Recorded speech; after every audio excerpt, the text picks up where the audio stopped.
25 থেকে 26 হাজার টাকায় এই মুহূর্তে কোন স্মার্টফোনটা বেটার? তাছাড়া 55 হাজার টাকায় কোনটা বেটার? 60 হাজার টাকায় কোন স্মার্টফোনটা নেওয়া উচিত? এছাড়া আমি বা কোন ক্যামেরা দিয়ে এই ভিডিওগুলো শ্যুট করে থাকি? এরকমই আরও অনেক ইন্টারেস্টিং কোয়েশ্চেনগুলো আপনারা করেছেন আমাদের কিউএনএ পোস্টে, অ্যান্ড আজকের ভিডিওতে সেগুলোরই অ্যান্সার দেওয়ার আপনাদের সাথে ট্রাই করব। সো যারা আমাদের এই কিউএনএ ভিডিওতে কমেন্ট করতে পেরেছেন তাদের জন্য অনেক অনেক ধন্যবাদ, এবং যারা কমেন্ট করতে পারেননি ইনশাআল্লাহ নেক্সট পোস্টে ডেফিনেটলি কমেন্ট করবেন আপনার মনের যে কোনো কোয়েশ্চেন, সেগুলো কিন্তু আমরা কিউএনএ ভিডিওতে আপনাদের সাথে শেয়ার করব। সো চলুন বেশি কথা না বলে শুরু করা যাক। সো আমাদের কিউএনএ পোস্টের সর্বপ্রথম কমেন্টটা হচ্ছে তাহসিন ভাই করেছেন, যে আমাকে বলেছেন ভাই আপনি পার্সোনালি কোন ফোনটা ইউজ করেন। তো আপাতত আমি আসলে পার্সোনালি কোনো ফোন ইউজ করছি না, মানে রিভিউ পারপাসে আসলে যখন যেটা হাতে থাকে ওইটাই আমি রেগুলার লাইফে ব্যবহার করতেছি। আদারওয়াইজ লাস্ট টাইম আমি যে ফোনটা ব্যবহার করেছিলাম তা হচ্ছে OnePlus 12R, যেটা আমি অলমোস্ট 1.5 বছর প্লাস ব্যবহার করেছি। সো এরপরে কমেন্ট করেছেন রায়হান শেখ, যিনি আমাদেরকে বলেছেন ভাই এখন 60K বাজেটের মধ্যে স্যামসাংয়ের S25 ভালো হবে নাকি S23 আলট্রা? দেখেন কিছুদিন আগে হলো আমি ডিরেক্টলি S23 আলট্রার কথাই বলতাম, বাট এখন কিন্তু S23 সিরিজ পর্যন্ত গ্রিন লাইন প্রবলেম চলে এসেছে। সো আমি কোনোভাবেই S23 আলট্রাকে সাজেস্ট করতে পারছি না। সেদিক থেকে আমি বলবো যে S25 এ যাওয়াটা বেটার। কিছু দিকে হয়তো কমতি পাবেন, যেমন হচ্ছে পেরিস্কোপিক টেলিফটো লেন্স পাবেন না, বা সাইজ একটু ছোট হবে, বা কার্ভ ডিসপ্লের ফিলটা পাচ্ছেন না, বা বড় ব্যাটারি পাচ্ছেন না, কিন্তু আপনি কিন্তু সেফ থাকবেন, কারণ এত দাম দিয়ে একটা ফোন কিনলে স্যামসাংয়ের যদি কোনোভাবে ডিসপ্লে চলে যায় তাহলে কিন্তু ভাই সব শেষ। সো সেদিক থেকে সেফ থাকতে হলে ডেফিনেটলি আমি মনে করি যে S25টা বেটার চয়েস।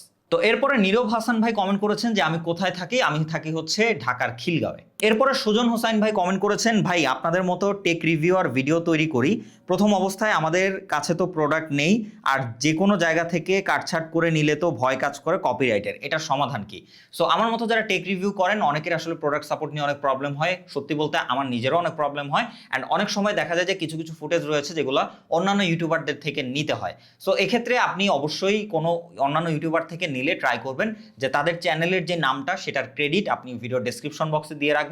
আশা করি ওইগুলো ব্যবহার করলে তেমন একটা প্রবলেম হবে না। বাই এনি চান্স কেউ যদি আপনার এটার জন্য মেইল করে ডেফিনেটলি আপনি তার রিপ্লাই করবেন এবং তার সাথে সামঞ্জস্যপূর্ণ একটা মিউচুয়াল আন্ডারস্ট্যান্ডিং রাখার ট্রাই করবেন, তাহলে আশা করি আপনি ফুটেজগুলো ব্যবহার করতে পারবেন। সো এরপর কমেন্ট করেছেন ক্রেজি ইয়োনেক্সট সামথিং, সো বলেছেন বেস্ট ফোন আন্ডার 25 থেকে 26K ক্যামেরা সেন্ট্রিক। তো এই বাজেটের মধ্যে চিন্তা করলে আসলে এই মুহূর্তে ফোনের প্রাইস কিন্তু প্রত্যেকটাই 3 থেকে 5 হাজার টাকা বেড়ে গিয়েছে, সেদিক থেকে সাজেস্ট করার মতো ভ্যালু ফর মানি আসলে নেই বললেই চলে। তবে আপনি যদি 500 টাকা এদিক সেদিক বাড়াতে পারেন তাহলে আপনি দেখতে পারেন মোটোরোলার G96। সো এই ফোনটা কিন্তু খুবই ভালো, এটাতে ক্যামেরা রয়েছে ভালো, যেখানে আপনারা মেইন সেন্সর আলট্রাওয়াইড লেন্সও পাচ্ছেন এবং কার্ভ ডিসপ্লে সহ ওভারঅল আপনি মোটামুটি এখানে ভালো একটা ক্যামেরা সেটআপ পাচ্ছেন। এরপরে শাহরিয়ার সামি ভাই কমেন্ট করেছেন বাজেট 35 থেকে 45 হাজার টাকা, আইফোন 13 প্রো নিব নাকি নিউ কোনো ফোন নিব, আমার মেইন ফোকাস ক্যামেরা, গেমিং, টুকটাক, সাজেস্ট করেন, লাভ ফ্রম ঢাকা। সো আমিও ঢাকায় থাকি, so same, love from Dhaka. Then হচ্ছে আপনি যদি 35 থেকে 45 হাজার টাকা বাজেট রেঞ্জ চিন্তা করেন, আপনি আসলে এই বাজেটে ভালো কোনো 13 প্রো পাবেন না, সেক্ষেত্রে আপনার 50 থেকে 55 হাজার টাকা বাজেটে যেতে হবে।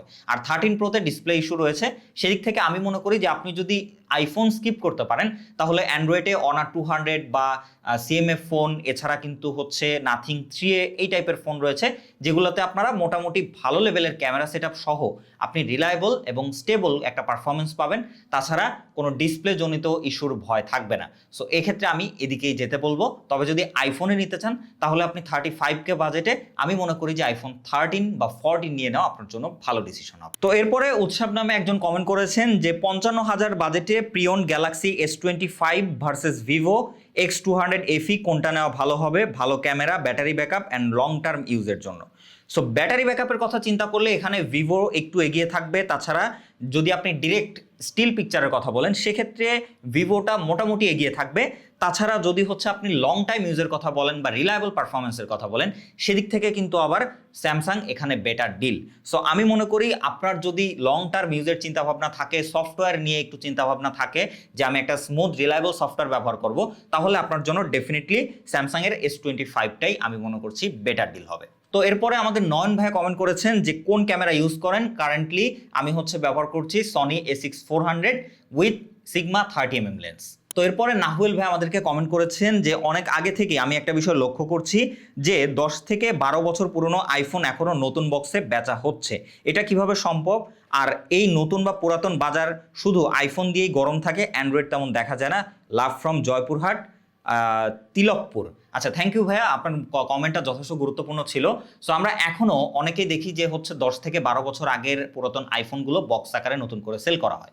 এর মধ্যে আমি বলবো যে অলমোস্ট 95%ই থাকে এরকম যে ওগুলোকে রিফারবিশ করে, মানে বডি থেকে শুরু করে অল অ্যান্ড এভরিথিং পার্টসগুলোকে চেঞ্জ করে দেন হচ্ছে বক্সে ভরে সেল করা হচ্ছে।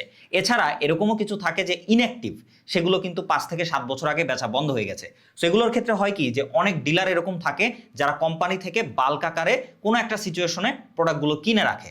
হয়তো তার প্রোডাক্টগুলো আটকে ছিল, সেল হয় নাই, বা কাস্টমে বা যে কোনো একটা সেগমেন্টে আটকে ছিল, সেল হয় নাই, বাট পরবর্তীতে এই সময় এসে দেখা যায় সেগুলো তারা বের করে কোনোভাবে সেগুলোকে, যদি কোনো প্রবলেম থাকে সেগুলোকে সলভ করে তারা আবার সেটাকে সেল করা ট্রাই করে। সো যার জন্য ওই 5-7 বছর আগের পুরাতন ফোনগুলো নতুন বক্সে নতুন হিসেবে অ্যাভেলেবেল পাওয়া যায়। সো এই হচ্ছে মোটামুটি কন্ডিশন। অ্যান্ড সবশেষে আমাদের এমডি ইমন রানা ভাই একটা কমেন্ট করেছে, পার্সোনাল কমেন্ট, সেটা দিয়েই আমাদের আজকের কিউএনএ ভিডিওটা কমপ্লিট করব। দেন বাকি কমেন্ট যেগুলো বাদ রয়েছে সেগুলো ইনশাআল্লাহ আবার নেক্সট কিউএনএ ভিডিওতে দেওয়ার ট্রাই করব। সো কমেন্টটা হচ্ছে, আপনার ইউটিউব চ্যানেল কত সালে খুলেছেন, ভিডিও বানান কত বছর থেকে, আর আপনার নাম কি, আপনি কোন ক্লাসে পড়েন? সো এক্ষেত্রে আমি হচ্ছে আমার চ্যানেল শুরু করি, আসলে ইউটিউব জার্নি শুরু করি অলমোস্ট 2019 থেকে। শুরুতে আমি গেমিং নিয়ে কন্টেন্ট বানাইতাম, গেম নিয়ে মন্টাজ ভিডিও বা হচ্ছে পাবজি নিয়ে কন্টেন্ট বানাতাম। এর পরবর্তীতে সেটা অফ করে দেই অ্যান্ড অলমোস্ট 2021 সাল থেকে আমি গ্যাজেট নিয়ে কাজ করা শুরু করি অ্যান্ড সেটাই এই পর্যন্ত চলে আসছে। দেন হচ্ছে তো ওই তো মোটামুটি বলা যায় যে 6 থেকে 7 বছর বা 5 থেকে 6 বছর ধরে আমি কন্টেন্ট বানাই। এর পরবর্তীতে আমার নাম হচ্ছে এমডি শিবলি বা মোহাম্মদ শিবলি হোসাইন, অ্যান্ড আমার হচ্ছে অনার্স কমপ্লিট হয়ে গিয়েছে। সো এই হচ্ছে মোটামুটি আমার ব্যাকগ্রাউন্ড। সো ওভারঅল কিউএনএ ভিডিওটা আপনাদের কেমন লেগেছে ডেফিনেটলি কমেন্ট করে জানাবেন। অ্যান্ড এই ভিডিওতেও আপনারা ট্রাই করবেন আপনাদের নেক্সট কিউএনএ ভিডিওতে কোন কোনগুলোর অ্যান্সার দিব সেগুলো কমেন্টে জানিয়ে দেওয়ার। অ্যান্ড ভিডিওটা ভালো লাগলে লাইক, কমেন্ট, শেয়ার আর সাবস্ক্রাইব করে পাশেই থাকবেন। দেখো নেক্সট কোনো ভিডিওতে, সেই পর্যন্ত খোদা হাফেজ।